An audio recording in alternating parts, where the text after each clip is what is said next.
Hello everyone, welcome back to our YouTube class. तो आज की इस वीडियो में आप सभी का स्वागत है। ये हमारी सेकंड क्लास है जिसमें हम अपने आगे के टॉपिक को डिस्कस करने वाले हैं। तो वीडियो के एंड तक जरूर बने रहना। साथ ही अगर क्लास के एंड में अगर आपको वीडियो सही लगे, क्लासेस से सारी चीज़ें सही तरीके से समझ में आ गई हो तो वीडियो को लाइक जरूर करना। और अगर आप चैनल पर फर्स्ट टाइम विजिट करें तो चैनल को सब्सक्राइब जरूर कर लेना। साथ ही अगर आपने इसी सब्जेक्ट का जो फर्स्ट क्लास है जिसमें अपने बेसिक टॉपिक को हमने डिस्कस किया था, अगर आपने वो क्लास मिस कर दिया तो इसी वीडियो के साथ में जो प्लेलिस्ट अटैच है वहाँ से आप इसकी फर्स्ट क्लास को देख सकते हो। तो स्टार्ट करते हैं अपनी क्लास को, जहाँ से हमें आज की क्लास को स्टार्ट करना है। यहाँ से हमारी स्टार्ट होती है आज की इस क्लास, जिसमें हम करने वाले हैं इफेक्टिव कम्युनिकेशन के बारे में। इसके साथ ही और भी टॉपिक है जिसको आज की इस क्लास में हम डिस्कस करेंगे। इससे पहले जितने भी टॉपिक है उसको हमने अपने फर्स्ट क्लास में डिस्कस कर लिया था। तो अगर आपने वो क्लास नहीं देखी है तो आप उस क्लास को जाके जरूर देख लेना। तो स्टार्ट करते हैं आज की अपनी class without any further delay. तो फर्स्टली क्या दे रखा है? Effective communication. इफेक्टिव कम्युनिकेशन का मतलब है कि जब आप संचार को सही तरीके से, प्रभावित रूप से जब उसको करते हो तो वो कहलाता है हमारा इफेक्टिव कम्युनिकेशन। अगर इसको हम दूसरे तरीके से समझे तो जब आप बातचीत के दौरान इस तरीके से अपना व्यक्तित्व बना लेते हो या इस तरीके से चीज़ों को प्रोवाइड करते हो, बताते हो कि सामने वाला पर्सन काफ़ी ज़्यादा अट्रैक्ट हो जाता है या वो आपकी बात को सुनने के लिए मजबूर हो जाता है, तो वहाँ पर जो कम्युनिकेशन हो रही है वो कहलाएगा इफेक्टिव कम्युनिकेशन। और जो पर्सन है जो इस तरीके का कम्युनिकेशन को कर रहा है, जिसने क्या किया, दूसरे सामने वाले पर्सन को अट्रैक्ट कर लिया, दूसरे पर्सन को इस तरीके से अपनी चीज़ों को शेयर कर रहा है कि वो उसकी बातों को सही तरीके से समझ रहा है, तो वो जो पर्सन है वो कहलाएगा इफेक्टिव कम्युनिकेटर। और यहाँ पे जो प्रोसेस यहाँ पे चल रही है फिलहाल, मतलब कि जो उस कंडीशन में वहाँ पर होगी वो कहलाएगी इफेक्टिव कम्युनिकेशन। तो ये था हमारे इफेक्टिव कम्युनिकेशन के बारे में बेसिक सा पॉइंट। अब समझने वाले हैं इसके थ्योरेटिकली रूप से किस तरीके से चीज़ों को डिस्कस किया गया है। तो सबसे पहले यहाँ पे ये बताया गया है कि जैसे कि हमें पता है कम्युनिकेशन के द्वारा हमारा जो मेन ऑब्जेक्टिव है वो कहीं ना कहीं कंप्लीट होता है। विदाउट एनी एम हम क्या करते हैं, कोई भी कम्युनिकेशन नहीं करते, कोई भी चीज़ बताने नहीं चाहते। क्योंकि चाहे हमारी बात फॉर्मल हो, चाहे हमारी बात इनफॉर्मल हो, फ्रेंड हो, फैमिली हो, किसी के साथ भी अगर आप किसी चीज़ को शेयर करते हो बातचीत के द्वारा तो आपका मेन ऑब्जेक्टिव कुछ ना कुछ बताना रहता है। क्योंकि ऐसा तो नहीं है कि अगर आप बातचीत भी कर रहे हो और कुछ बता भी नहीं रहे हो, तो आप अगर आप कुछ बता रहे हो तो ऑलरेडी वो कम्युनिकेशन हो ही जाएगी। तो इसलिए ये कहा गया है कि कम्युनिकेशन के थ्रू आप किसी ऑब्जेक्टिव को कंप्लीट करते हैं। विदाउट एनी एम कोई भी कम्युनिकेशन नहीं होता है। चाहे आप किसी सेमिनार में जाओ, मीटिंग में जाओ फॉर्मली, या आप इनफॉर्मली फ्रेंड्स फैमिली में बातचीत करो, ये सारा जो टाइम है वो आपका कम्युनिकेशन के अंडर ही आ जाता है। देन उसके बाद जो सेकंड पॉइंट में ये बताया गया है कि आप क्या करते हो जब आपका जो ऑब्जेक्टिव है वो सेट हो जाता है कि आपको सामने वाले पर्सन को क्या बताना है, मतलब कि कौन से अपने थॉट्स को शेयर करना है, कौन सा अपने इमोशन को, फीलिंग को या एक्सेट्रा कुछ भी हो सकता है जिसको आप बताना चाहते हो, जिसके थ्रू आप चीज़ों को क्लियर करना चाहते हो, आप बातचीत में क्लैरिटी रखना चाहते हो या इंटीग्रिटी रखना चाहते हो, आप चीज़ों को सही तरीके से समझाना चाहते हो। तो यहाँ पर क्या है, आपका कोई ना कोई ऑब्जेक्टिव सेट है कि आप अपने कम्युनिकेशन के द्वारा क्या बताना चाहते हो, अपने फीलिंग बताना चाहते हो, अपने इन्फॉर्मेशन बताना चाहते हो, या कोई आप चीज़ों को डिस्कस करना चाहते हो, थॉट्स को बताना चाहते हो। तो यहाँ पर क्या है, आपका जो ऑब्जेक्टिव है वो सेट हो चुका है। आपको पता है कि आपको सामने वाले पर्सन को क्या बताना है ताकि वो सही तरीके से अंडरस्टैंड हो सके और आपकी बातचीत को सुन के वो रिस्पॉन्स कर सके। उसके बाद जो हमारा थर्ड पॉइंट आता है जिसमें हम क्या करते हैं, किसी मीडियम को चूज़ करते हैं, मतलब कि आप बातचीत को या जो चीज़ आप शेयर करना चाहते हो आप किस मीडियम का यूज़ करके शेयर कर रहे हो। इस लाइन का मतलब ये है कि आप सामने वाले पर्सन के साथ में फेस टू फेस बातचीत करके बताना चाहते हो, रिटर्न कम्युनिकेशन का यूज़ करके बातचीत बताना चाहते हो, या मैसेज करके, या आप किसी दूसरे तरीके से बताना चाहते हो।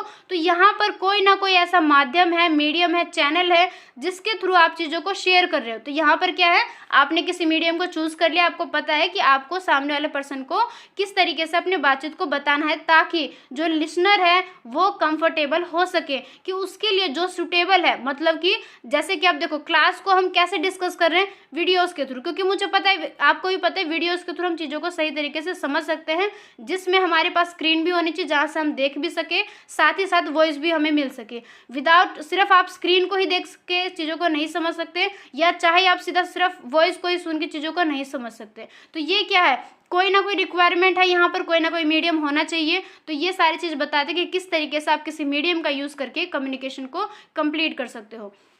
उसके बाद है कि आप क्या करोगे, आपके पास एक एप्रोप्रिएट एनवायरनमेंट होना चाहिए। मतलब कि ये चीज़ें काफ़ी नेसेसरी होती है, आवश्यक रहता है कि आपका जो मैसेज है, आप जो भी चीज़ को फॉरवर्ड करना चाहते हो, शेयर करना चाहते हो, वो प्रॉपर तरीके से डिलीवर हो सके। क्योंकि लेकिन कई बार क्या हो जाता है कि एक जो पर्यावरण है वो प्रॉपर तरीके से नहीं हो पाता। इस लाइन का मतलब ये है कि मान लो कोई जो मैसेज है काफ़ी ज़्यादा इंपॉर्टेंट है, उसको फेस टू फेस ही शेयर करना ज़्यादा इंपॉर्टेंट है, लेकिन हमने उसको बता दिया, रिटर्न में लिख के बता दिया, तो वहाँ पर क्या है, वो उस मैसेज के लिए सही पर्यावरण नहीं है, क्योंकि रिटर्न कम्युनिकेशन के द्वारा उस बातचीत को बताना ज़्यादा सही नहीं था। तो यहाँ पर क्या, इस लाइन का मतलब ये है कि आपको क्या करना है, मैसेज को इस तरीके से डिलीवर करना है ताकि आपका जो एक एप्रोप्रिएट पर्यावरण होना चाहिए आपके लिए, मैसेज के लिए, वो यहाँ पर हो सके।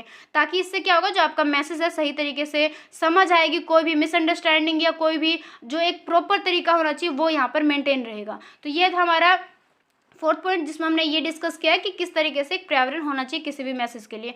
उसके बाद जो नेक्स्ट पॉइंट आता है वो ये बताता है कि इस पॉइंट के अंदर ये बताया गया है, एक पॉइंट है जिसमें हम ये देखते हैं कि हमारे जो मैसेज है, मान लो हम फेस टू फेस बात कर रहे हैं, तो हमारी जो टोन है वो कैसी है, हमारी जो पिच है, पिच का मतलब होता है कि हम अपने शब्दों को कितनी तेज़ी से, कितनी मंदी से या कितने स्पीड से, स्लो से हम बातचीत कर रहे हैं, तो वो कहलाता है हमारा पिच वॉइस। कि हम किस तरीके से चीज़ों को प्रोनाउंस कर रहे हैं, किस तरीके से अपने गेस्चर को यूज़ कर रहे हैं, पोस्चर को हो गया, फेशियल एक्सप्रेशन हमारा कैसा है, या जब हम बातचीत करें तो हमारे आई कॉन्टैक्ट कैसा है, ड्रेसिंग सेंस कैसा है।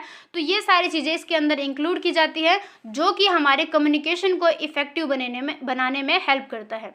तो ये था हमारा कम्युनिकेशन के बारे में, इफेक्टिव कम्युनिकेशन, जिसमें हमने ये देखा कि इफेक्टिव कम्युनिकेशन किस तरीके से बनता है, जिसमें आपके पास प्रॉपर मीडियम होना चाहिए, चैनल होना चाहिए, आपके पास सही पर्यावरण होना चाहिए, सारे फीचर्स होने चाहिए, voice, tone, gesture, posture, feeling, आपके expression, eye contact, dress sense, ये सारी चीज़ें इसके अंदर इंक्लूड की जाती है। क्योंकि इन सारी चीज़ों को इंक्लूड करने के बाद ही जो हमारी कम्युनिकेशन है वो इफेक्टिव कम्युनिकेशन बनती है। तो यहाँ तक आपको सारी चीज़ें सही तरीके से क्लियर हो गया होगा।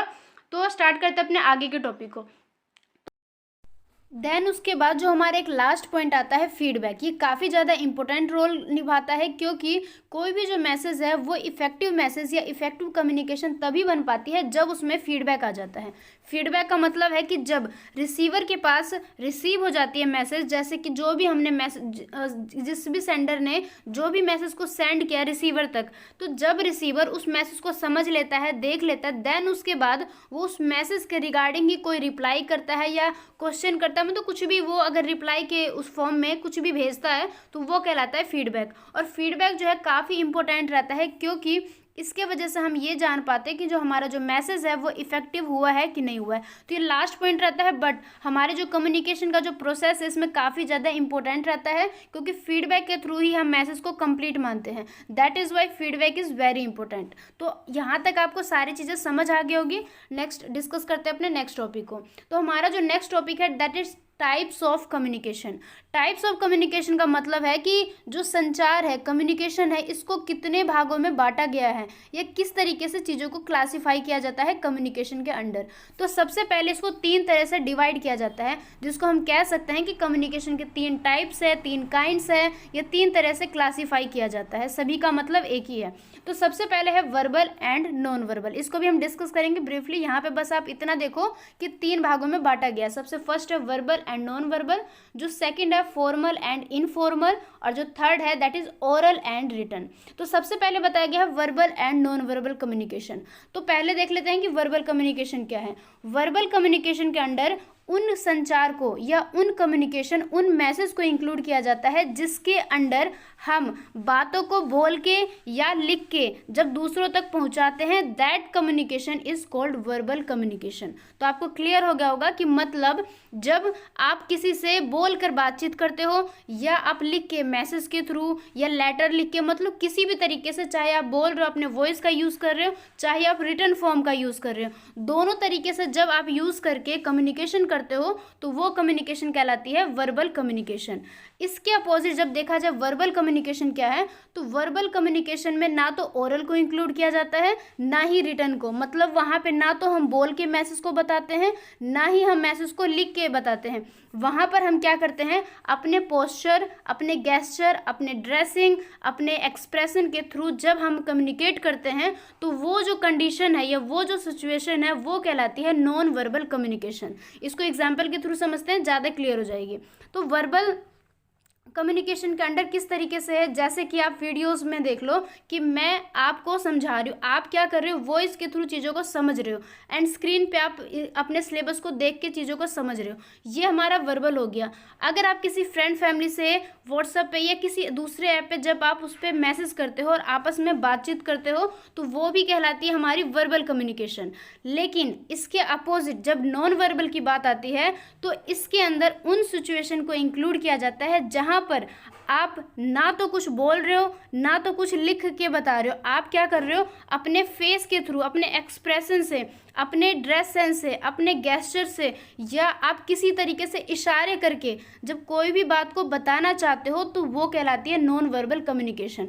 जैसे कि कई बार हमारा फेस ही काफ़ी चीज़ें शो कर देती है कि हम खुश हैं कि या हम दुखी है, हम सैड है। तो कई बार ऐसा होता है ना कि हम किसी को देख के या उसके फेस को देख के हम बोल देते हैं कि आप सैड क्यों हो या आप इतने ज़्यादा खुश क्यों हो। तो वो क्या है, वो जो हमने बिना कुछ बातचीत के ही दूसरे के बारे में जान लिया तो वो कहलाएगी हमारी नॉन वर्बल कम्युनिकेशन, जहाँ पर हम देख के ही क्या करते हैं, चीज़ों को समझ जाते हैं। वहाँ पे ना तो हम बोलते ना ही हम किसी चीज़ को लिख के बताते, बस हम एक दूसरे के एक्सप्रेशन से ही चीज़ों को समझ जाते हैं। तो ये कहलाती है हमारी verbal and non verbal communication. तो आपको समझ आ गया होगा। अब इसको थोड़ा सा और डीपली समझ लेते हैं। तो सबसे पहले बताया गया कि वर्बल कम्युनिकेशन क्या है। तो इसके अंडर सबसे पहले ये बताया गया है, in verbal communication language is used according to the established rule of grammar, कि जैसे हमारे ग्रामर में बहुत तरह तरह के रूल होते हैं जिसके थ्रू हम क्या करते हैं, किसी लैंग्वेज को सीखते हैं या हम देखते हैं कि किस तरीके से आपस में कम्युनिकेट किया जाता है, हम कौन से चीज़ों का यूज़ करके अपने इमोशन को दूसरों के साथ में कन्वे करते हैं, मतलब अपने फीलिंग को किस तरीके से हम शेयर करते हैं, इन्फॉर्मेशन को या मैसेज को किस तरीके से शेयर करते हैं। तो ये सारे जो लैंग्वेजेस का यूज़ करके हम इन सारी चीज़ों को शेयर करते हैं तो ये आ जाता है हमारा वर्बल कम्युनिकेशन के अंडर, जहाँ पर हम वर्ड्स का यूज़ करते हैं, स्पीकिंग करते हैं, राइटिंग करते हैं। वर्बल कम्युनिकेशन को इसके साथ में दो तरीके से डिवाइड किया जाता है। सबसे पहले है ओरल और सेकेंड जो है वो रिटन। ओरल का मतलब है कि जब हम बोल के बता रहे हैं या हम स्पीच के थ्रू, मतलब कि हम अपने वॉइस का यूज़ कर रहे हैं, अपने आवाज़ का यूज़ कर रहे हैं, तो हम क्या है यहाँ पर ओरल कम्युनिकेशन को यूज़ कर रहे हैं। बट इसी के जगह पे जब हम लिख के, लेटर के थ्रू, मैसेज के थ्रू जब हम किसी बात को, कोई भी मैसेज को दूसरों तक शेयर करते हैं तो वो कहलाती है हमारी रिटन कम्युनिकेशन, जिसको हम वर्बल कम्युनिकेशन का दूसरा पॉइंट या दूसरा टाइप मानते हैं, दैट इज़ रिटन।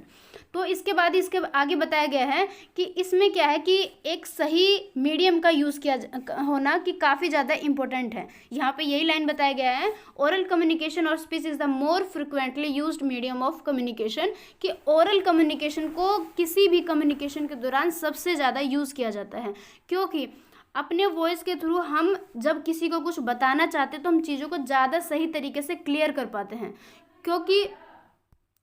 क्योंकि यहीं पे देख लो, अगर मैं आपको बता के, बोल के क्लासेस को समझा रही हूँ तो आप सही तरीके से समझ रहे हो। इसी के जगह पे अगर मैं सिर्फ जो मैं बताना चाह रही हूँ उसी को मैं अगर आपको लिख के दे दूँ सिर्फ, तो आप उतने बेहतर तरीके से नहीं समझ पाओगे जितना आप वॉइस के थ्रू समझ पाते हो। तो यही चीज़ हमारे पर्सनल लाइफ में, हमारे लाइफ में भी यही चीज़ रोल काफ़ी ज़्यादा इंपॉर्टेंस हो जाता है, जहाँ पर हम अपने वॉइस के थ्रू चीज़ों को ज़्यादा सही तरीके से क्लियर कर पाते हैं। तो इसलिए ओरल कम्युनिकेशन को सबसे ज़्यादा महत्व दिया जाता है।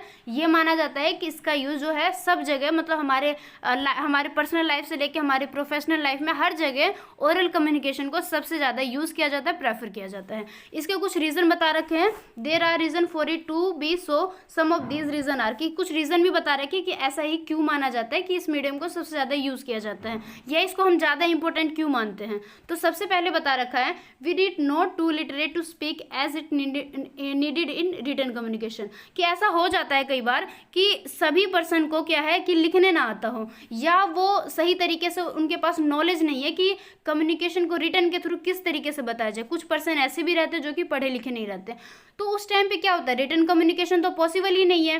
तो इस वजह से जो वॉइस है या जो ओरल कम्युनिकेशन है उसको ज़्यादा प्रेफर किया जाता है, क्योंकि बोलना तो सब पर्सन को आता है, चाहे वो पढ़ा हो चाहे ना पढ़ा लिखा हो, लेकिन ओरल कम्युनिकेशन हर व्यक्ति को आता है। बट रिटन कम्युनिकेशन करने के लिए पहले हमारे पास नॉलेज होना चाहिए या हमें लिखना पढ़ना आना चाहिए। तो ये एक पॉइंट है जिसके वजह से ये पता लगाया जाता है या ये माना जाता है कि जो ओरल कम्युनिकेशन है वो ज़्यादा यूज़ किया जाता है।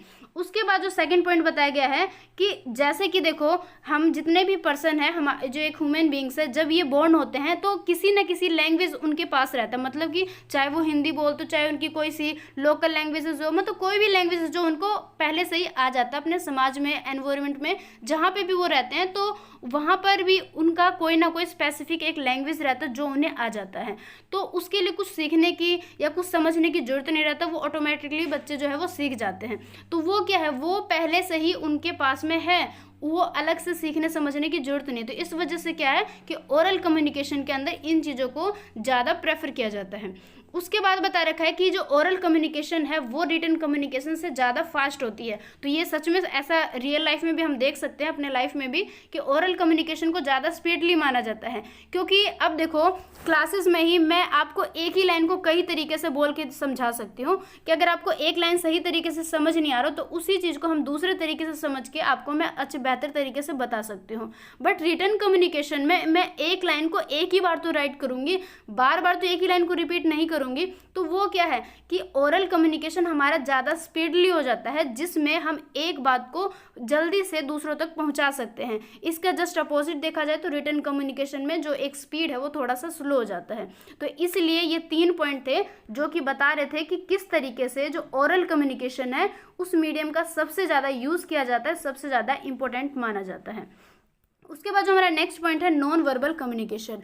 नॉन वर्बल कम्युनिकेशन में क्या है कि हम वर्ड्स को एक्सचेंज नहीं करते हैं, मतलब कि हम आपस में बातचीत नहीं करते हैं, हम दूसरे तरीके का यूज़ करते हैं, मतलब कि एक्सप्रेशन का हो गया, हमारे गेस्चर हो गया, पोस्चर हो गया, हमारे ड्रेस सेंस हो गया, इन सारी चीज़ों का यूज़ करके हम जब आपस में कम्युनिकेट कर लेते हैं या बातों को बिना बोले ही समझ जाते हैं तो वो हो जाती है हमारी non verbal communication.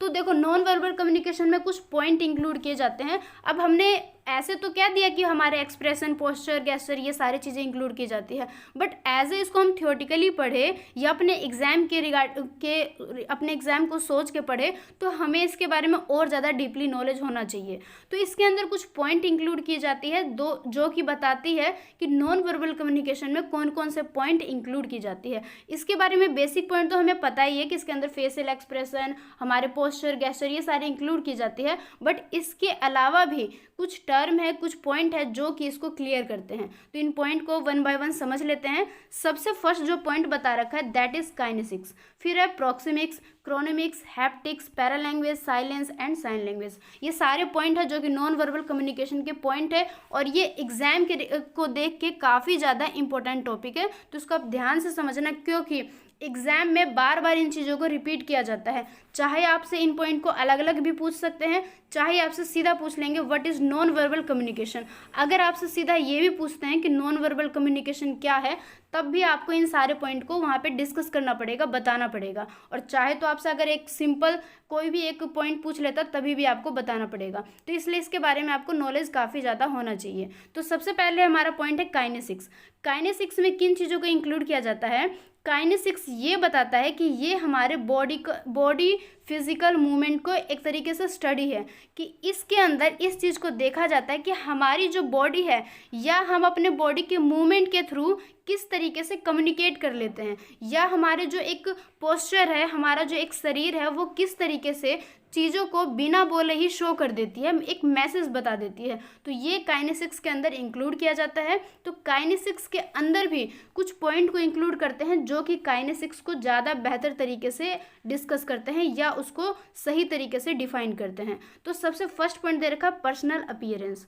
Personal appearance में क्या है कि our first impression matter a lot, कि हमारा जो फर्स्ट इंप्रेशन रहता है वो काफ़ी ज़्यादा मैटर करती है कि हम कम्युनिकेशन को किस तरीके से स्टार्ट करते हैं या दूसरों के सामने किस तरीके से चीज़ों को प्रेजेंट करते हैं। तो अपीयरेंस में हमारे क्लोथ्स हो गए, हमारे हेयर हो गए, हमारे हेयर एसेसरीज हो गए, कॉस्मेटिक हो गए, ये सारी चीज़ें इंक्लूड की जाती है कि जो कि किसी भी व्यक्ति के व्यक्तित्व को प्रदर्शित करती है कि वो पर्सन किस तरीके से है, या उसके बारे में काफ़ी सारी जानकारी जो उसके बॉडी स्ट्रक्चर को देख के पता लगाया जाता है, तो वो कहलाती है पर्सनल अपीयरेंस। तो इस तरीके से जो हमारी पर्सनल अपीयरेंस है हमारे व्यक्तित्व को प्रदर्शित करती है। उसके बाद है पोस्चर। पोस्चर का मतलब है कि हम किस तरीके से स्टैंड करते हैं, हम किस तरीके से बातचीत करते हैं। बातचीत के दौरान हम बैठे हुए हैं, खड़े हैं या चल के बता रहे हैं, तो एक तरीके से हमारा पोस्चर कैसा है, हम कैसे स्टैंड कर रहे हैं, वो चीज़ें जब कम्युनिकेशन के दौरान देखा जाता है या उसको नोटिस किया जाता है तो ये हमारे पोस्चर के अंदर इंक्लूड की जाती है। तो इसके बाद जो नेक्स्ट पॉइंट है दैट इज गेस्चर। गेस्चर भी सेम ऐसे है जिसमें हम अपने हैंड्स का, हेड का, फेस का, इन सभी को यूज़ करते हैं कि अब देखो जैसे कि अब क्लासेस के दौरान आप मुझे नहीं देख पाते हो, मैं आपको नहीं देख पाती हूँ, बट एज हम मान लो अगर लाइव क्लासेस लेते हैं जिसमें आप मुझे देख पाओगे या मैं आपको देख पाऊंगी, तो उस सिचुएशन में क्या होगा कि हम अपने हैंड का या किसी कहीं ना कहीं अपने फेस को अपने फेस के एक्सप्रेशन को शो करेंगे, हम अपने हेड को हाँ ना इस तरीके से यूज़ करेंगे, अपने हाथों का यूज़ करेंगे। तो ये जो कम्युनिकेशन है जिसमें हम अपने हेड, हैंड और फेस का यूज़ करते हैं तो ये कहलाती है हमारी गेस्चर, और गेस्चर को हम नॉन वर्बल कम्युनिकेशन के अंदर यूज़ करते हैं या उसके अंदर इंक्लूड करते हैं। देन उसके बाद है फेशियल एक्सप्रेशन। फेशियल एक्सप्रेशन के दौरान ये तो सिंपल सी लाइन है, सभी को पता है। फेशियल एक्सप्रेशन हमारे फेस के हाव भाव को देखते हैं कि हम अपने फेस के दौरान फेस को मतलब किस तरीके से शो करते हैं कि हम ज़्यादा खुश है या हम कहीं पे किसी टाइम पे दुखी है। तो जब हमारा फेस जो है हमारे फीलिंग को या हमारे अंदर की जो एक भावना है उसको जब शो कर देती है तो वो कहलाती है हमारी फेशियल एक्सप्रेशन। उसके बाद है आई कॉन्टैक्ट। आई कॉन्टैक्ट ज़्यादा ये काफ़ी इंपॉर्टेंट रहता है जब आप किसी के साथ कम्युनिकेट करते हैं, क्योंकि कम्युनिकेशन के दौरान जब आप आई कॉन्टैक्ट के थ्रू बात करते हो तो वो हमारे व्यक्तित्व को काफ़ी ज़्यादा पावरफुल प्रदर्शित करती है। तो इससे क्या है, जब आप आई कॉन्टैक्ट के थ्रू किसी से बातचीत करते हो तो वो हमारी कम्युनिकेशन को काफ़ी ज़्यादा इफेक्टिव बनाती है। तो ऐसा हम पर्सनल लाइफ में भी इस चीज़ को प्रेफर करते हैं कि जब हम किसी से बातचीत करें तो आई कॉन्टैक्ट के थ्रू ही हम उससे बात करें। तो ये थे हमारे जितने भी पॉइंट जिसको हमने काफ़ी अच्छे तरीके से क्लियर कर लिए थे, जो कि हमारे काइनेसिक्स के अंदर थे। तो इसके बाद जो हमारा नेक्स्ट पॉइंट है या नेक्स्ट टॉपिक है दैट इज प्रोक्सिमिक्स। प्रोक्सिमिक्स के अंदर किन चीज़ों का यूज़ किया जाता है कि जब सेंडर और जो रिसीवर है के बीच में कितनी ज़्यादा डिस्टेंस है, या देखोगे कि जब रिसीवर और जब सेंडर आपस में मैसेज के थ्रू किसी भी इंफॉर्मेशन को एक दूसरे के साथ में शेयर करते हैं तो उनके बीच में कितनी ज़्यादा डिस्टेंस है या कितना ज़्यादा स्पेस है, कि वहाँ पर क्या करते हैं पर्सन वर्ड्स को एक्सचेंज ना करके सिर्फ एक दूसरे के स्पेस को मेंटेन करके या स्पेस के द्वारा ही आपस में एक तरीके से इंफॉर्मेशन को प्रोवाइड कर देते हैं। तो ये कहलाता है प्रोक्सिमिक्स। इसको एग्जाम्पल के थ्रू समझ लेते हैं।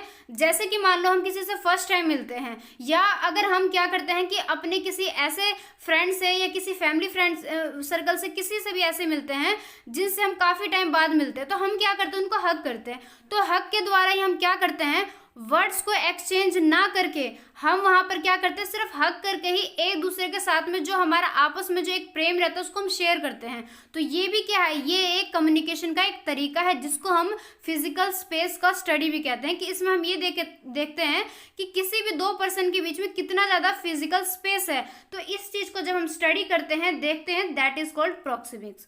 ठीक है, तो यहाँ पर एक डायग्राम आप देख सकते हो कि यहाँ पे ये दिखाया गया कि स्पेस कितना ज़्यादा, जैसे आप सोशल स्पेस पे किसी से बातचीत करते हो, पब्लिक स्पेस पे किसी से बातचीत करते हो, या कहीं पे भी आप जब दो पर्सन को आपस में बातचीत करते हुए देखते हो तो उनके बीच में कितनी ज़्यादा डिस्टेंस है। तो ये कहलाती है हमारी प्रोक्सिमिक्स। इसके बाद जो नेक्स्ट पॉइंट है दैट इज इंटीमेट। इसके अंदर ये देखा जाता है कि जब the intimate zone extend just to 8 inches members, कि जब आप किसी दो पर्सन के बीच में देखोगे 18 इंच से ज़्यादा का डिस्टेंस है, वो हमारे फैमिली हो सकते हैं, लवर्स हो गए, मतलब ऑल ओवर हमारे रिलेटिव में जो भी हमारे इवन पेरेंट्स ही क्यों ना हो, तो कम्युनिकेशन के इस जोन में जब हम किसी पर्सन के साथ में 18 इंच इसके समथिंग कुछ आपस में डिस्टेंस को मेंटेन करके जब आपस में कम्युनिकेट करते हैं, या अब हम क्या करते हैं, कई बार हैंडशेक करते हैं या हम किसी की बैक पे थपथपाते हैं, हग करते हैं, तो सारे जो एग्जाम्पल है जो कि कम्युनिकेशन के अंडर किसी ना किसी मैसेज को एक तरीके से शो कर देते हैं, तो ये कहलाता है हमारा इंटीमेट। इसके बाद जो नेक्स्ट पॉइंट है दैट इज पर्सनल। पॉइंट है दैट इज पर्सनल। पर्सनल में हम ये देखते हैं कि जब किसी भी दो पर्सन के बीच में बातचीत होती है, कम्युनिकेशन होती है, उस दौरान जब 18 इंचेस 4 फीट के समथिंग डिस्टेंस रहता है, तो वो जो हमारी कम्युनिकेशन रहती है उस टाइम पे दैट इज कॉल्ड पर्सनल। इसमें हमारे क्लोज फ्रेंड हो गए, हमारे कोलीग्स, पीयर्स, कम्युनिकेशन के इस एग्जाम्पल के अंदर ये सारे जो पर्सन है ये सारे इंक्लूड किए जाते हैं। This zone is personal, is quite a relaxed and casual place. ये जो जोन है ये हमारी काफ़ी पर्सनल रहती है, हमें एक तरीके से रिलैक्स करने वाली पॉइंट होती है, या हमारे जो कैजुअल प्लेस है इन पे भी आपको ये चीज़ दिखाई दे सकती है। देन उसके बाद सोशल है। इस जोन में हम क्या करते हैं, 4 फीट से 12 फीट के बीच में हमारा आपस में डिस्टेंस रहता है। यहाँ पे जो रिलेशनशिप है या जो रिलेशन रहता है 2 पर्सन के बीच में काफ़ी ज़्यादा फॉर्मल और ऑफिशियल रहता है। इस लाइन का मतलब ये है कि सोशल के अंदर ऐसे पर्सन इंक्लूड किए जाते हैं या ऐसे पर्सन जो सम्मिलित होते हैं जो हमारे लिए इतने ज़्यादा पर्सनल नहीं रहते हैं या जिनके साथ हमारा उतना अच्छा रिलेशन नहीं रहता। तो हम ऐसे पर्सन से जब बातचीत करते हैं तो इनके बीच में जब बातचीत होती है तो वो थोड़ा सा हमारे लिए ऑफिशियल या फॉर्मल हो जाता है, क्योंकि जब हम किसी पर्सन को इतना सही तरीके से नहीं जानते हैं या पर्सनली इतने ज़्यादा अटैच नहीं रहते तो वो थोड़े से अननोन रहते हैं हमारे लिए। तो जब हम किसी अननोन पर्सन से बातचीत करेंगे तो इतना ज़्यादा डिस्टेंस को बिल्कुल करीब से बात नहीं करेंगे, थोड़ा सा हमारे बीच में डिस्टेंस रहेगा। तो ये जो एक पॉइंट आता है ना ये कहलाता है हमारा सोशल। देखो ये जितने भी हम पॉइंट डिस्कस कर रहे हैं ये अगर आप रिलेट नहीं कर पा रहे हो कि ये चीज़ क्या बता रही हूँ मैं या इनके अंदर क्यों ऐसा चीज़ बताया गया है, तो ये जो पॉइंट है ये सिर्फ इतना बताते हैं कि जब 2 पर्सन आपस में बातचीत करते हैं तो उनके बीच में जो डिस्टेंस है वो शो करता है कि वो आपस में पर्सनल है या उनके बीच में थोड़ा सा अननोन वाली बातचीत है या वो आपस में बिल्कुल ही अननोन है, बिल्कुल पब्लिकली बस ऐसे ही बातचीत कर रहे हैं। तो ये बताते हैं कि किसी भी 2 पर्सन के बीच में जब बातचीत होती है तो उनके बीच में किस तरीके का रिलेशनशिप जो है एक तरीके से शो होता है। तो प्रोक्सिमिक्स के अंदर ये सारे ही पॉइंट इंक्लूड किए जाते हैं जिसमें हम डिस्टेंस को ज़्यादा ध्यान में रखते हैं। देन उसके बाद है पब्लिक, जिसमें किसी भी पर्सन से हमारा 12 फीट से 25 फीट के करीब हमारे बीच में डिस्टेंस रहता है और जो हमारा आई साइट है या हमारा हियरिंग का जो पॉइंट है वो इतने के करीब डिस्टेंस रहता है। ये काफ़ी ज़्यादा फॉर्मल हो जाता है। इसमें एग्जाम्पल दे रखा, when the prime minister or the president of India addresses the masses, they usually keep a distance from them for security reason. It is an example of public zone। कि इसके अंदर ये देखा जाता है कि जैसे कि एग्जाम्पल के थ्रू बताया कि जब नरेंद्र मोदी हो गए या प्राइम मिनिस्टर हो गए या कोई भी A to Z हो गए जो कि मतलब कि एक तरीके से नेता है, वो जब पब्लिकली किसी से बातचीत करते हैं तो वो ऐसा नहीं है कि बीच में खड़े होकर बातचीत करेंगे। वो क्या करते हैं, अपने आप को बिल्कुल एक अलग सा रखते हैं और बाकी पर्सन जो उनको सुनने वाले पर्सन होते हैं वो उनके सामने जस्ट काफ़ी सारे भीड़ में रहते हैं। तो वो क्या है, उनका जो कम्युनिकेशन है वो है पब्लिकली, तो उसको हम कहेंगे पब्लिक कम्युनिकेशन। जैसे कि आप इसमें टीवी वगैरह में या आप न्यूज़ में देख सकते हो कि एक बार कि इसमें क्या होता है, जो नेता वगैरह होते हैं वो अलग से स्पीच देते हैं और जो सुनने वाले पर्सन होते हैं वो जस्ट उनके सामने रहते हैं बट काफ़ी ज़्यादा भीड़ में रहते हैं, और जो सुनाने वाला या जो बोलने वाला पर्सन रहता है वो अकेला स्टैंड करता है सबसे अलग होके। तो ये था हमारे प्रोक्सिमिक्स के कुछ पॉइंट जो कि आई थिंक आपको सही तरीके से समझ आ गया होगा। देन उसके बाद जो हमारा नेक्स्ट पॉइंट है क्रोनिमिक्स। इसके अंदर क्या सम्मिलित किया जाता है कि जब how we manage our time communicate a lot about the kind of person we are, कि जब हम आपस में बातचीत करते हैं तो एक जो टाइम को ध्यान में रखते हैं या जब हम टाइम को स्टडी करते हैं एज अ कम्युनिकेशन के अंदर, तो ये कहलाता है हमारा क्रोनिमिक्स। इसमें जैसे कि एग्जांपल देखो, in the professional world time is a valuable resource, कि जैसा कि आपको पता है आजकल प्रोफेशनली वर्ल्ड में टाइम को काफ़ी ज़्यादा वैल्यूएबल रिसोर्सेज माना जाता है। क्योंकि अगर हम किसी सही मतलब एक ऐसे पर्सन से मिलना चाहते हैं जो कि काफ़ी ज़्यादा उसकी टाइम की वैल्यू है या उस पर्सन से मिलने के लिए काफ़ी ज़्यादा लोग वेट करते हैं, तो हमें उनसे बातचीत करने के लिए मिलने के लिए एक अपॉइंटमेंट लेना पड़ता है। तो ये क्या है, ये एक टाइम के महत्व को बता रहा है कि टाइम जो है काफ़ी ज़्यादा वैल्यूएबल है, और जब हम टाइम को ही इसी तरीके से कम्युनिकेशन के अंदर जब स्टडी करते हैं तो ये कहलाती है हमारी क्रोनोमिक्स। तो यहाँ भी आपको क्लियर हो गया होगा कि क्रोनोमिक्स क्या है।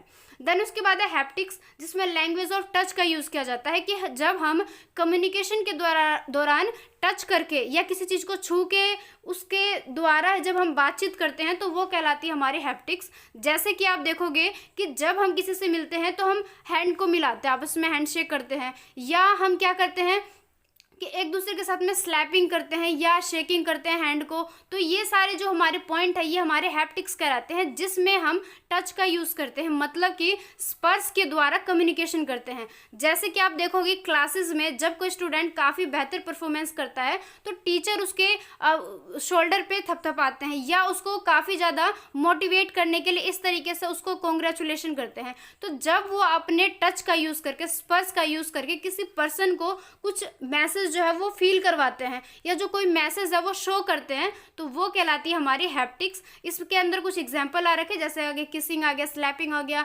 शेकिंग हैंड आ गए, ये सारे जो वेज है ये हैप्टिक्स के अंदर इंक्लूड किए जाते हैं। देन उसके बाद जो पॉइंट है that is para language. Para language क्या है कि पैरा लैंग्वेज एक वे है जिसमें हम क्या करते हैं, अपने स्पीकिंग के द्वारा चीज़ों को कन्वे करते हैं। मतलब कि जब हम बातचीत करके, मान लो हम टेलीफोन पे बात कर रहे हैं या हमारे सामने कोई पर्सन है, तो इनसे जब हम अपने बातचीत के दौरान या अपने वॉइस का यूज़ करके कम्युनिकेट करते हैं तो ये हमारे आते हैं पैरा लैंग्वेज के अंदर। इसके अंदर भी काफ़ी सारे पॉइंट है जिसको हम वन बाय वन डिस्कस करने वाले हैं। तो इसके अंदर कुछ पॉइंट है जैसे कि हमारे वॉल्यूम वेरिएशन आ गए, कि हम कितने ज़्यादा तीव्र गति में या कितने ज़्यादा स्लो में बातचीत कर रहे हैं, स्पीड ऑफ स्पीकिंग कितनी तेज़ी से, मतलब कि एक होता है कि काफ़ी आराम आराम से बोला जाए, बिल्कुल ही जैसे कि आप वीडियो को ही कम उस पर कम उसका जो स्पीड रहता है उसको कम करके देखते हो। कई बार क्या होता है टाइम की कमी रहती है तो हम उसको काफ़ी ज़्यादा फास्ट पे कर लेते हैं। तो ये जो हम कम या फास्ट करते हैं, या जब कोई आपसे काफ़ी जल्दी मतलब स्पीड से कोई बात बताता है या कोई आपको काफ़ी ज़्यादा स्लो करके बताता है, तो ये आ जाता है हमारा स्पीड ऑफ स्पीकिंग के अंदर। पोज आ गया, जैसे कि हम किसी चीज़ को रोक देते हैं या बातचीत के दौरान जब हम रुक जाते हैं। वर्ड स्ट्रेस आ गया कि कई बार जो हमारे वर्ड है वो काफ़ी ज़्यादा स्ट्रेसफुल हो जाते हैं। तो ये सारे जो पॉइंट है, इन्फ्लेक्शन हो गए, नॉन इन्फ्लुएंसेस हो गए, ये सारे हमारे इसके अंदर इंक्लूड किए जाएंगे। इनको भी हम वन बाय वन डिस्कस कर लेंगे। तो देखो, ये तो मैंने आपको बता ही दिया कि वॉल्यूम वेरिएशन में हमारी जो आवाज़ का जो एक टोन है कि कितनी तेज़ी से आपको सुनाई दे रहा है या कितनी आपको स्लो करके आवाज़ सुनाई दे रहा है, तो ये हमारे वॉल्यूम के अंदर आ जाएंगे। स्पीड ऑफ स्पीकिंग में कि हम बोल कितने स्पीड से रहें, कि हम फटाफट किसी चीज़ को बता रहे हैं या बिल्कुल ही आराम आराम से बता रहे हैं, तो ये आ जाते हैं हमारे स्पीड ऑफ स्पीकिंग के अंदर। इसके अंदर हम रोक देते हैं चीज़ों को, पॉज कर देते हैं। वर्ड स्ट्रेस हो गए, कुछ वर्ड्स ऐसे होते हैं जो कि काफ़ी स्ट्रेसफुल हो जाते हैं। उसके बाद है हमारा इन्फ्लेक्शन हो गए। देन उसके बाद नॉन इन्फ्लुएंसेस आ गए, जैसे कि हम क्या करते हैं कई बार अरे हूँ करके इस तरीके से कोई हम हाँ या ना में एक तरीके से चीज़ों को बता देते, तो ये आ जाते हैं हमारे नॉन इन्फ्लुएंसेस में। देन उसके बाद है साइन लैंग्वेज। साइन लैंग्वेज ये भी एक कम्युनिकेशन के अंडर ही आते हैं, जिसमें हम सिंबल का यूज़ करते हैं, कि हम चिन्ह का यूज़ करके कम्युनिकेशन करते हैं। जैसे कि रिटन कम्युनिकेशन में तो इसका काफ़ी ज़्यादा यूज़ किया जाता है। जब हम किसी सोशल मीडिया या किसी भी ऐसे प्लेटफॉर्म पर बातचीत करते हो तो हम साइन लैंग्वेज का यूज़ करते हैं, जहां पर हम सिंबल के थ्रू किसी ना किसी मैसेज को शो करते हैं। तो ये हमारे आ जाते हैं साइन लैंग्वेजेस के अंदर। जैसे कि आप रोड पे देखते हो ट्रैफिक सिग्नल्स के थ्रू, वहां पर आपको कुछ भी चीज़ बताया नहीं जाता है, आप जस्ट सिग्नल को देखते हो कि वहां पर कौन सा लाइट है और कौन सा लाइट है जो वो आपको क्या बताना चाह रही है, कि वो रेड लाइट है, ग्रीन है, येलो, मतलब किस तरीके से आप लाइट को देख के एक मैसेज समझ जाते हो कि ये जो रेड लाइट है आपको रुकने के लिए कह रही है। तो आपने क्या किया, सिर्फ लाइट को देख के ही समझ गए कि आपको रुकना है। तो ये क्या है, ये है एक साइन लैंग्वेज, जिसका यूज एक कम्युनिकेशन के अंडर ही किया जाता है। देखो, बार बार हम जब कम्युनिकेशन करते हैं तो इतने सारे जो पॉइंट पढ़ रहे हैं, तो आप कई बार क्या है कंफ्यूज आओगे कि इतने सारे चीज़ एक कम्युनिकेशन के अंडर कैसे आते हैं। तो ये जो जितने भी पॉइंट हैं ये जस्ट आपको ये बताना चाहते हैं कि हमारी जो एक छोटी सी छोटी चीज़ भी है जो कि कहीं ना कहीं एक मैसेज छोड़ देती है या आपको एक चीज़ समझा देती है, तो ये जितने भी पॉइंट ऐसे आ जाते हैं ये सारे ही चीज़ हमारे कम्युनिकेशन के अंडर आ जाते हैं। इसलिए जब आप कम्युनिकेशन को थ्योरेटिकली पढ़ते हो तो ये सारे पॉइंट इसके अंदर इंक्लूड किए जाते हैं। तो एग्जाम में अगर आपके इस तरह के क्वेश्चन आते हैं तो आपको इन सभी के बारे में नॉलेज होना चाहिए। दैट्स वाई मैं आपको काफ़ी ज़्यादा डीपली बता रही हूँ, तो सही तरीके से चीज़ों को समझना, कोई भी कन्फ्यूज़न मत रखना। अगर कोई कन्फ्यूज़न फिर भी आपको आ रहा है तो आप कमेंट के थ्रू पूछ सकते हो और उसको क्लियर कर सकते हो। तो कंटिन्यू करते हैं अपनी क्लास को। इसके अंदर कुछ एग्जाम्पल आते हैं, जैसे हमारे रोड सिग्नल्स आ गए, ग्राफ आ गए, मैप आ गए, अलार्म्स हो गए। तो ये सारी चीज़ें क्या है, हमें ना तो बोल के बता रहे हैं ना तो हमें कोई वॉइस दे रहे, जस्ट ये हमें एक तरीके से दिखा के प्रदर्शित करके ही चीज़ों को हमें एक मैसेज को बता दे रहे हैं। तो ये सारे हमारे आ जाएंगे साइन लैंग्वेज इसके अंदर। इसके बाद इसके अंदर कुछ पॉइंट है, जैसे ऑडियो साइन हो गए, विजुअल साइन हो गए, ऑडियो विजुअल साइंस दोनों ही हो गए। ऑडियो साइंस में साइन में आप क्या करोगे, कई बार क्या होता है कि आप किसी ऐसे जगह पे जा रहे हो जहाँ पर आपको ऑडियो दिया जा रहा है, जैसे आप रेलवे स्टेशन या किसी भी ऐसे स्टेशन पे देखोगे जहाँ पर आपको ऑडियो के थ्रू कोई ना कोई इन्फॉर्मेशन को बताया जा रहा है, तो ये हमारे ऑडियो साइन के अंदर आ जाएंगे। विजुअल साइन जैसे कि ट्रैफिक लाइट हो गया, जहाँ पर आप सिग्नल को देख के ही समझ जाते हो कि वो जो सामने जो आपको जो भी कुछ दिखाई दे रहा है वो क्या बताना चाह रहा है। देन उसके बाद ऑडियो विजुअल दोनों आ गए, जिसमें हम ऑडियो और विजुअल मतलब कि सुन के और देख के दोनों ही साइन का यूज़ करके चीज़ों को समझते हैं। तो ये हमारा पॉइंट यहाँ पे क्लियर हो गया है। तो आई थिंक आपको यहाँ तक सारी चीज़ें सही तरीके से समझ आ गए। जिस तरीके से मैंने समझाया सेम उसी वे में आपने सभी चीज़ों को समझा। तो आज की क्लास में बस इतना ही रखते हैं। अपने आगे के जो हमारा टॉपिक है फॉर्मल एंड इनफॉर्मल कम्युनिकेशन, इसको हम अपने नेक्स्ट क्लास में कवर करेंगे। तो आज की क्लास में बस इतना ही। मिलते हैं अपने नेक्स्ट वीडियो में। अगर आपको वीडियो सही लगा, अगर आपके कॉन्सेप्ट जो क्लियर हुआ हो तो वीडियो को लाइक ज़रूर करना। एंड अगर आप चैनल पर फर्स्ट टाइम विजिट करें तो चैनल को सब्सक्राइब करना ना भूलें। मिलते हैं अपने नेक्स्ट वीडियो में, तब तक के लिए बाय एंड टेक केयर।